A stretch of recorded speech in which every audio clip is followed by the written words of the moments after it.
Quando... Bom dia, queridos alunos. Eu sou a professora Marília Brambila, do Centro de Ensino Universitário do Distrito Federal, a UDF, e nós estaremos juntos neste semestre com tópicos de Direito 1 acerca da parte geral do Código Penal. O que será tratado e de que forma serão tratados os nossos assuntos. Essa disciplina está em enquadramento do currículo antigo para a alteração do currículo novo. Então, o que nós decidimos, juntamente com a coordenação do nosso curso de Direito? Nós vamos fazer aulas online, com vídeos e estudos dirigidos para suprir, alguma deficiência e expor os alunos à parte da teoria da pena. Então, nós vamos ver juntos uma revisão direcionada da teoria do crime e tratarmos da teoria da pena. Pois bem, o primeiro tópico em especial a tratar nesse curso de extensão, nós vamos relembrar agora os princípios do direito penal que são aplicados aí tanto na parte geral, quanto em toda a legislação penal extravagante, que são os princípios materiais do direito penal.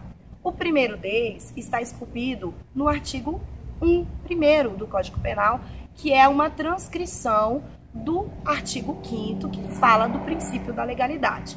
Então, não há crime sem prévia cominação legal e nem pena sem uma prévia previsão acerca de uma punição. Pois bem, esse princípio da legalidade, ele já existia no Código Penal de 1940, que é o nosso código atual, e ele foi retratado como uma garantia, um direito fundamental na Constituição de 1988. Então, o princípio da legalidade ele se encontra tanto como garantia e direito fundamental do artigo 5º, quanto esculpido no artigo 1º do Código Penal. Esse princípio da legalidade, ele vai tratar sobre duas óticas aí a serem aplicadas para a teoria do crime. Significa que teremos o princípio da anterioridade da lei penal, ou seja, não existe crime sem prévia cominação, sem dispositivo legal previsto, e também, a partir disso, nós temos o princípio da reserva legal. O que é o princípio da reserva legal? Crime no Brasil só pode ser trazido por lei federal, aquela lei feita pelo Congresso Nacional. Então, isso já deixa claro que, por medida provisória, nenhuma conduta típica pode ser tratada, certo? Então, o princípio da legalidade, nós temos a anterioridade da lei penal e nós temos também a reserva da lei federal, ou seja, crime só por lei federal. Isso impede, inclusive, que os estados ganhem essa atribuição, Então, não existe possibilidade de uma lei estadual ou até mesmo uma lei municipal criminalizar condutas, perfeito? Então, esse é o princípio da legalidade. Ainda dentro desses princípios, é importante relembrar a intervenção mínima do direito penal, que seria o princípio da fragmentaridade do direito penal.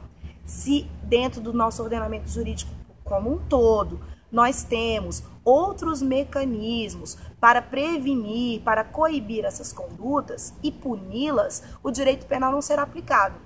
Por exemplo, se eu tenho lá no direito civil o ato ilícito antevendo uma indenização por danos materiais e morais, não seria necessária a atuação do direito penal. Por quê? Porque essa conduta seria inibida, seria prevenida e punida com a reparação de danos a partir do ato ilícito. Então, só é tratado no direito penal aquilo que é de extrema necessidade, ou seja, aquilo que se pretende a Constituição proteger o bem jurídico. Então, todos os bens jurídicos protegidos no direito penal estão devidamente trazidos na Constituição, seja de forma expressa ou forma implícita. Como assim, professora? Lá no artigo 5º caput, eu tenho a previsão de uma proteção integral à vida, à liberdade, uma liberdade de ir e vir, uma liberdade de andar dentro do país, levar consigo o seu patrimônio, dispor de forma livre o seu patrimônio. Então, o que acontece? São os bens que devem ser protegidos. No direito penal, a gente protege em última razão, ou seja, na última ratio.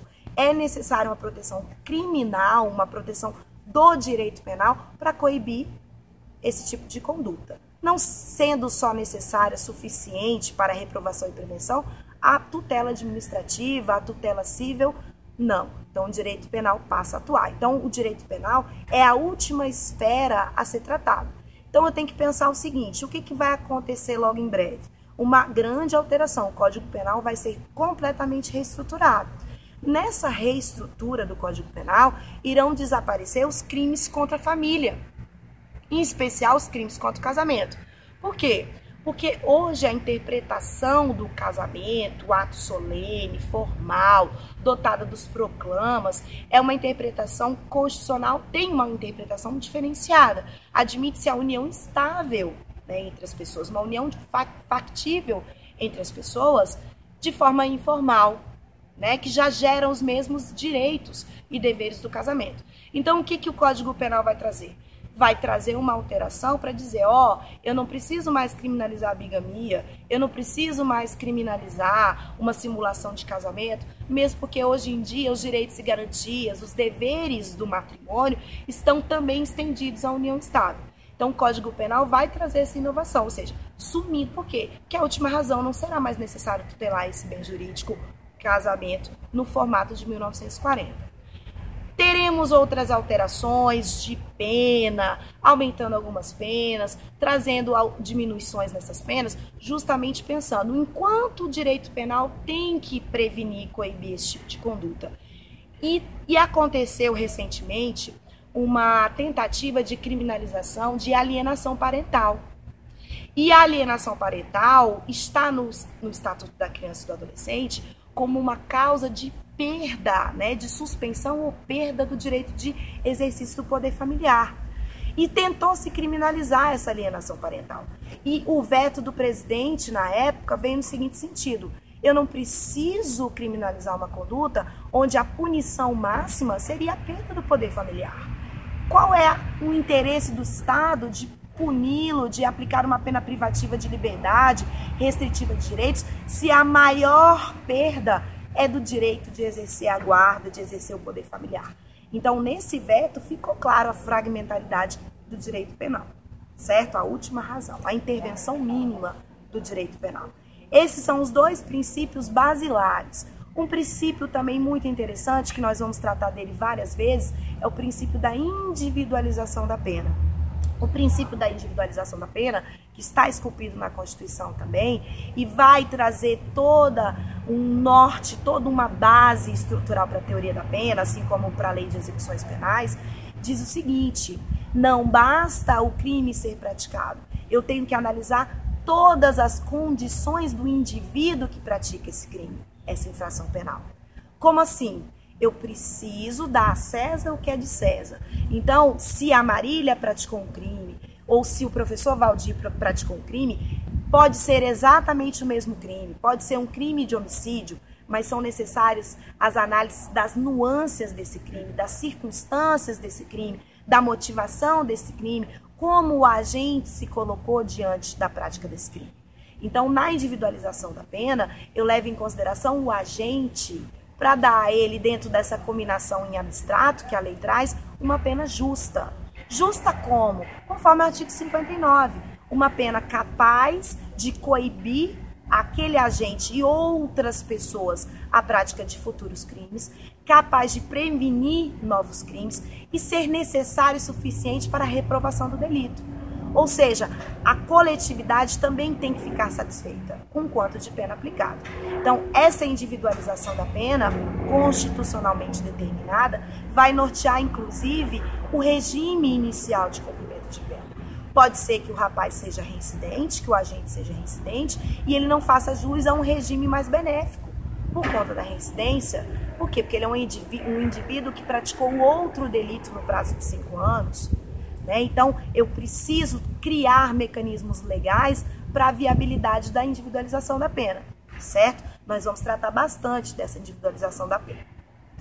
Também é muito importante lembrar que o Código Penal, na sua parte geral, traz num primeiro momento, do artigo 1º até o artigo 30, uma teoria aplicada ao crime. Então, eu não tenho expressamente a teoria fato típico, antijurídico culpável, que é a teoria finalista, mas eu tenho indicativos, eu tenho os elementos constitutivos dessa teoria esculpidos no Código Penal, justamente para não frustrarmos o princípio da legalidade. E depois do artigo 31, 32 até o artigo 120, nós falamos de uma lei que prevê as condições de aplicação da pena, que é o foco do nosso estudo dirigido, certo? Pois bem, dentro desse estudo da teoria do crime, a professora Marília vai indicar nesse momento, eu vou indicar para os senhores, o estudo dirigido. Efetivamente, façam, e aí os senhores sintam a vontade de fazer uma pesquisa ampla no maior site de pesquisa do mundo, que é o Google. Claro que sempre buscando a fonte, né? Buscando o autor, quem é que escreveu, qual é o currículo dessa pessoa. Por quê? Porque não basta você fazer uma pesquisa no Wikipedia, onde não tem a fonte do autor. Né? O Wikipedia é um site bom? Sim. É um site de pesquisa? Sim. Que equivaleria ao que a gente antigamente tinha a Barça, a enciclopédia Barça. Que você tinha um compêndio de conhecimentos onde não se citava a fonte. E hoje em dia a ciência social é uma ciência, sim, né? Uma ciência dotada de cientificidade, de forma empírica, onde eu tenho um estudo dirigido, uma pesquisa científica. Então, pesquisa científica se formula através de uma leitura de uma doutrina. Então, podem ficar à vontade em fazer uma pesquisa ampla no Google, ressalvando a confiabilidade do site, ressalvando a observação da autoria do que está escrito. Dentro dessa primeira pesquisa, eu gostaria que Vossas Excelências, olha que chique, hein? Vossas Excelências, fizessem uma pesquisa direcionada aos princípios aplicados ao direito penal. Porque ao longo do nosso curso, nós vamos não só tratar da legalidade, da individualização da pena, da fragmentaridade do direito penal, mas eu vou trazer à baila outros princípios. Então, a primeira tarefa de estudo dirigido, que eu peço aos senhores, é que façam uma pesquisa acerca dos princípios aplicados ao direito penal. E gostaria que os senhores também se motivassem nesse momento, já que estarão falando de princípios, os princípios aplicados ao processo penal. Tudo bem? Então, a tarefa após a visualização desse vídeo. Faça uma pesquisa dirigida aos princípios aplicáveis ao direito penal, material e ao processo penal. Professora, com licença, eu preciso entregar essa pesquisa ou essa primeira pesquisa é só realmente para eu desenvolver? Essa primeira pesquisa é para a gente contextualizar os princípios. Por quê? Porque no nosso próximo vídeo nós vamos falar da teoria do crime em si, fato típico, antijurídico culpável, e é necessário que os senhores conheçam desses princípios, tá certo? Então, façam a pesquisa, teçam seus comentários, façam as suas anotações, tá? Mas vai ser uma pesquisa ainda individualizada, né? Para o seu conhecimento, para o seu engrandecimento. Já no próximo vídeo, será postado o vídeo e aí 3 perguntas para que vocês façam a resposta, tá? E aí no vídeo a gente vai explicar onde é que serão entregues essas perguntas, se serão via online ou não. Provavelmente, nós vamos postar aqui a possibilidade de uma resposta via online, tudo bem? Então, eu desejo a todos um excelente dia, bons estudos e faço aí um agradecimento enorme à nossa coordenação por estar disponibilizando essa oportunidade da gente utilizar a nossa plataforma de ensino à distância para aproximar a professora Marília dos seus alunos. Beijo, beijo da gorda, bom dia.